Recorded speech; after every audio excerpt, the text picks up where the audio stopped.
Hi, in this video, we're going to answer the question, how can flexible thinking fuel your growth mindset? We're going to delve into this concept about flexible thinking, exactly what it is and what it entails, and of course, its impact on a growth mindset and how that will help you and your success.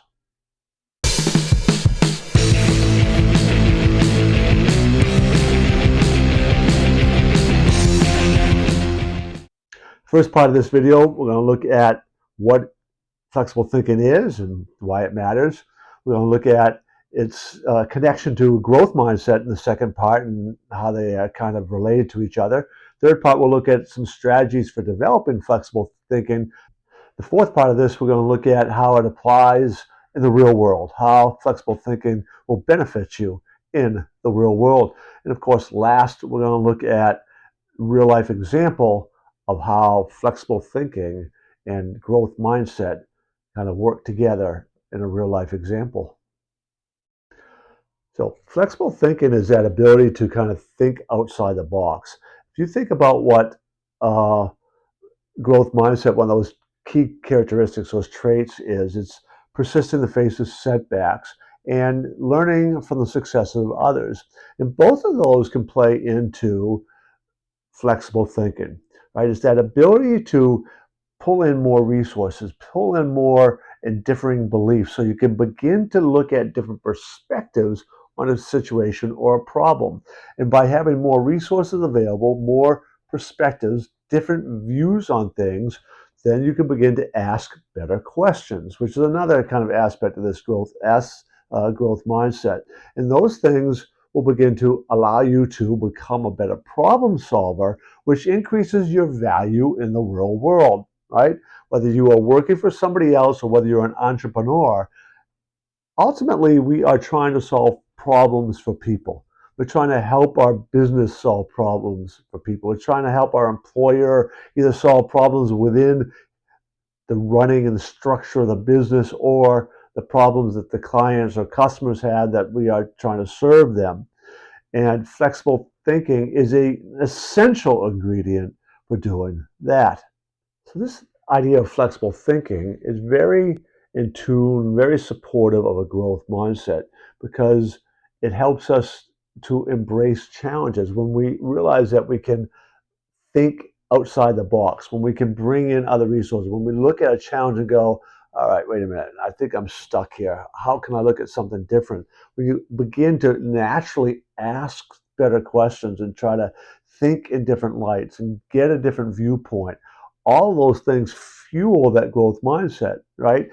We become much less likely to get stuck, to give up, to kind of go, oh, when we have this mindset of flexible thinking, this ability to begin to look at a problem or a circumstance from a different perspective, different viewpoint, in a different light, so we can figure out more options for getting through, over, around, under, whatever, around whatever the obstacle is that's in our way. So how do we go about developing this? Well, one of the best ways to do this is actually challenge yourself, right? So when you present yourself with various challenges, that forces you to begin practicing the flexible thinking. And as I already mentioned, we want to begin to learn to ask better questions. There are games you can play, right? That you can do as family games, as games within a corporate culture or business culture that can begin to force our thinking patterns to begin to change and embrace challenges, begin to seek them out, right? The more you do this and begin to work collaboratively with other people, you bring other people into solving the problem, that is a tremendous way to begin to develop flexible thinking. Now, there is another aspect of this idea too, which is manage your emotions, right? Because frustration is a part of the learning process, but oftentimes frustration, that emotion can bog us down. It can entrap us. So we need to be able to learn to manage the emotion. Maybe that means walking away for a minute or two, but practicing mindfulness and some breathing techniques are hugely impactful in our ability to manage our emotions, interrupt negative patterns or negative emotions when we're in them, such as frustration, and be able to deal with the stress and challenges of the moment. And sometimes these challenges that we face are longer term challenges, right? We have a problem that takes days, hours, weeks to try to figure out and solve. Regular practice of mindfulness and breathing can help us maintain a steady keel so we don't build up kind of going, oh, geez, I've got this problem still hanging over my head at work. Oh, I still got this hanging over my head. When you begin to manage those emotions, you can go in. That helps you activate the brain, the better questioning, and all those things you need to do to think outside the box and solve the problem. All right, so if you think about developing this skill of flexible thinking, because it really is a skill, it's not so much a belief. The belief can help you drive or help develop that motivation to develop the skill. The belief that flexible thinking is going to enhance your learning and your creativity and all those things, which it does, will help the motivation to keep working on developing that skill. But you think about the importance of developing that in terms of a growth mindset, it's going to fuel that growth mindset. When you can begin to get new perspectives and keep kind of embracing the curiosity and the desire for being creative and, oh, how can we do this better? How can we do this differently?